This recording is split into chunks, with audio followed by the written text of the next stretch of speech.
Writers!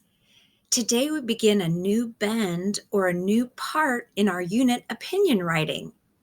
Today begins an adventure in writing longer and stronger opinion letters. What I want to teach you today is that writers are able to write longer letters and give more ideas by planning. Let's give this a try. We're going to think about the different parts our letter could have.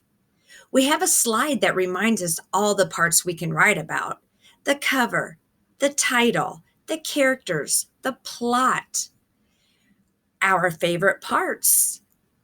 We're going to think about that and we're going to plan each section. We're going to plan each page.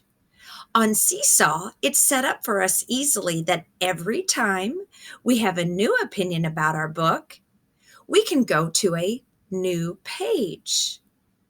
Let's try this with our book, Pinky and Rex and the Bully. Let's think a minute about what would be interesting to share. What do you have an opinion about in that book? Your teacher is going to pause the video and let's have a brief class discussion about things we could write about in Pinky and Rex. Boys and girls, this work in opinion writing reminds me of what we did in our information writing. When we wrote our information book, we planned out different chapters to teach our readers.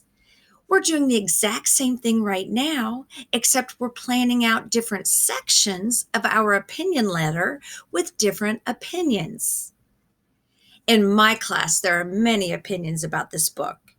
Most students insisted that I write an opinion about Pinky because he's different than most characters his age. Other students thought I should write an opinion about Kevin the bully. A few other students said, Mrs. Tornquist, you need to write an opinion about all the illustrations in the book because the illustrations give us information that the text doesn't. They give us clues about what's going on. Someone else suggested I write about Mrs. Morgan because she's a wise character. We have many opinions about this book, and I have to think about my opinions and plan what I want to say. Every time I change an opinion, I'm going to want to go to a new page.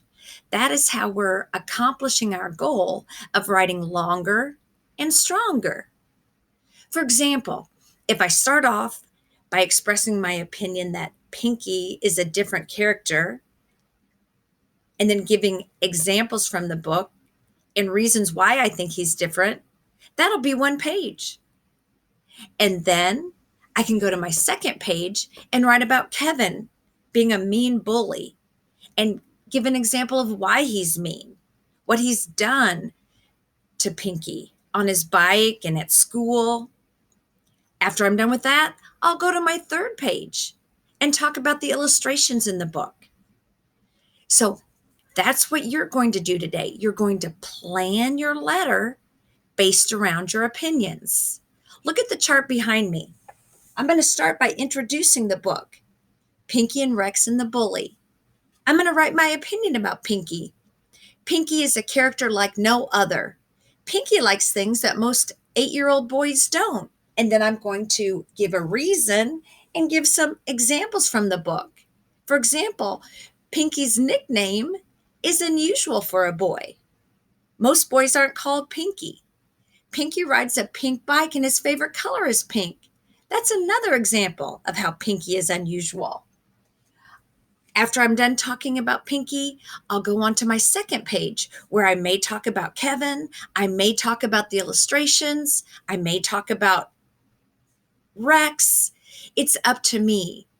The idea is every time you express your opinion, give reasons and examples, and you're ready to go on to a new opinion, you go on to a new page.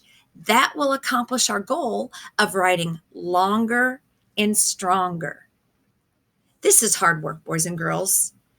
It's important that you have a book you really love. It helps you write more. I know you can do this work today.